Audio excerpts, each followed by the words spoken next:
For the Air Force Association in Virginia, this is your AFA Daily Report. RPA Training Next looks to personalize pilot, sensor operator training. Air Education and Training Command's RPA Training Next effort wants to overhaul how the Air Force builds future RPA pilots and sensor operators. More specifically, it wants to give these airmen more personalized journeys through the RPA training pipeline instead of making them adhere to a one-size-fits-all path to their careers. U.S. Air Force Europe Advanced Battle Management System experiment looks to improve ISR targeting. U.S. Air Forces in Europe will host its own Advanced Battle Management System experiment next spring.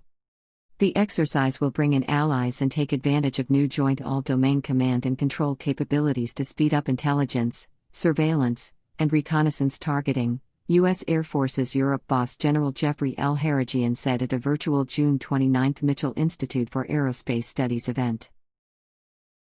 Haragian said his goal with ABMS is to use layered ISR capabilities to refine our timelines, to take data from different sensors, and provide those to shooters that would be available to us.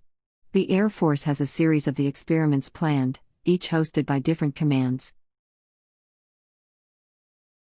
Bomber Task Force deployments building muscle memory in Europe.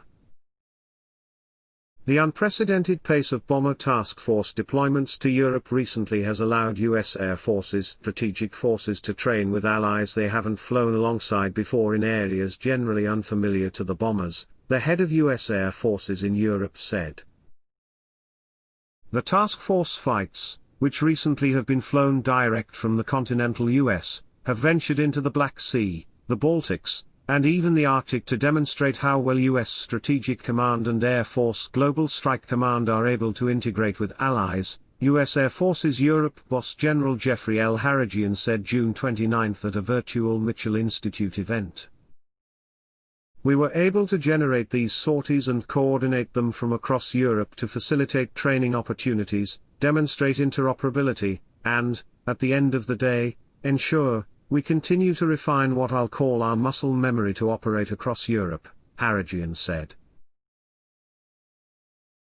COVID-19 patient transportation system ready for operation.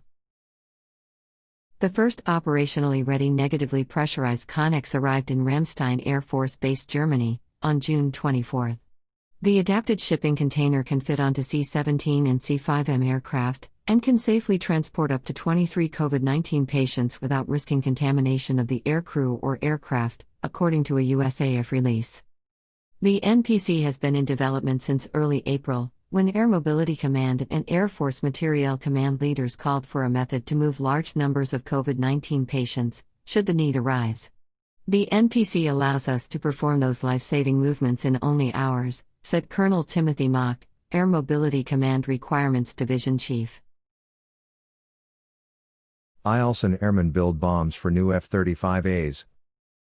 Airmen from Eielson Air Force Base in Alaska recently finished the first bombs for the 354th Fighter Wing's F-35A strike fighters.